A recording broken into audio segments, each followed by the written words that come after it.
Hey guys, Devin Singleton here. As you can tell, I'm still a little sick. All this crap in my nose. But anyways, this is my video review of The Four Rooms. Now, being a Robert Rodriguez fan, I decided I would check this out. And my overall thought was it was kind of weird. The whole movie takes place in this hotel. And the main character being Ted the bellhop. And it's just four little stories that take place while he is working at this hotel on New Year's Eve. His boss left him alone there to watch it, and it's just four stories that happen in four different rooms. Now, the first one was called the honeymoon suite. Basically, it's the honeymoon suite of the hotel. Basically, these witches decide to stay in the room and do a ritual to summon this goddess thing. I don't know what it was. The whole scene was kind of weird. There's one part where I guess one of the witches uses their powers. She shot like beams from her eyes and it looked pretty much like someone had done it in Microsoft Paint. Seeing as this movie came out in '95, and that effect was probably 10 times worse than anything ever seen in Star Wars, which came out in '77, I believe. It was in the 70s when Star Wars came out. But they could have done a lot more with that effect in '95. The cool thing about the first scene was you get to see boobs. The only problem is you don't get to see the hottest girl's boob, which is not fun. And there's this weird gothic girl who takes her shirt off and for some reason has tape on her boobs. It kind of weirded me out. The whole scene was kind of pointless and the whole movie could have done without it, and I didn't like it much. The second story was called The Wrong Man. Basically, these people call the front desk asking for ice, and they accidentally tell them the wrong room number. So Ted goes to this room and is mistaken for another guy named Theodore, which is Ted's real name. I don't know, it was really confusing. It was better than the witches one, but I still didn't like it much. The third one, which was my favorite, which was directed by Robert Rodriguez, was called The Misbehavior. The dad, who's played by Antonio Banderas, leaves with his wife to a party. He leaves his kids there and pays Ted the bellhop $500 to watch his kids and just help them if they need anything.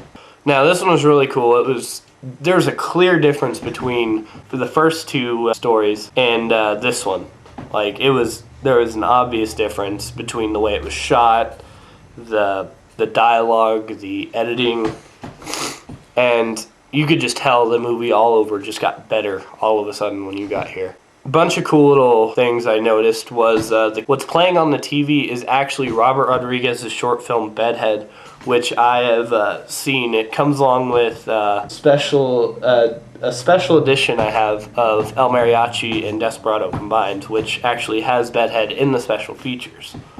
The scene actually went together really well. It was a lot of quick shots, and it didn't have any points where it just dragged on.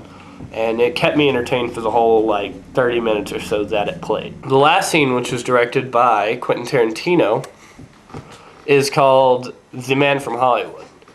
Much like all the other Quentin Tarantino movies you've seen, or I've seen, it was really dialogue heavy, and it seemed like the whole thing was shot on, I guess, a couple steady cams.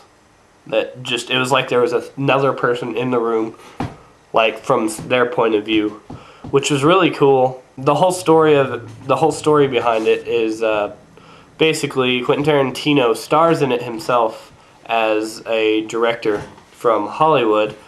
Basically, it all boils down to this bet they made in the end. If Quentin Tarantino's friend can light his lighter 10 times in a row, he'll win Quentin Tarantino's car. But if he fails, he cuts off his friend's little pinky. Now, I'm not going to tell you how it ends, but it was a really funny ending, and it was pretty good. It wasn't quite as good as Robert Rodriguez's scene, but it was definitely, the second best of this movie.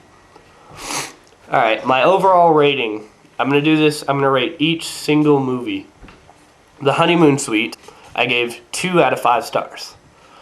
The Wrong Man, I gave 3.5 out of 5 stars because it was still decent and pretty good.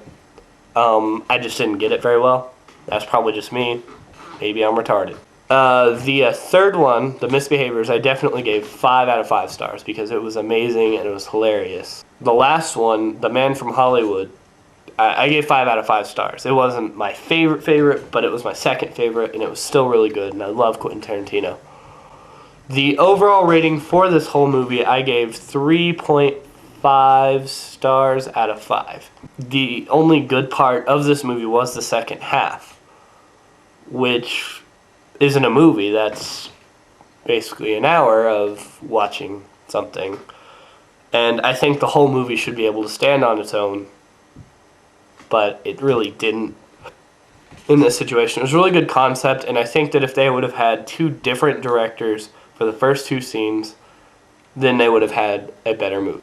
I would say watch it, but don't expect much for the first half of it. Thanks for watching my review. Hopefully I can cut this down because it's like 10 minutes now. Check out the sidebar for the written review, which I will have up later when I have time to write it. So don't bug me about it. Check it out, subscribe, rate, comment, whatever you want.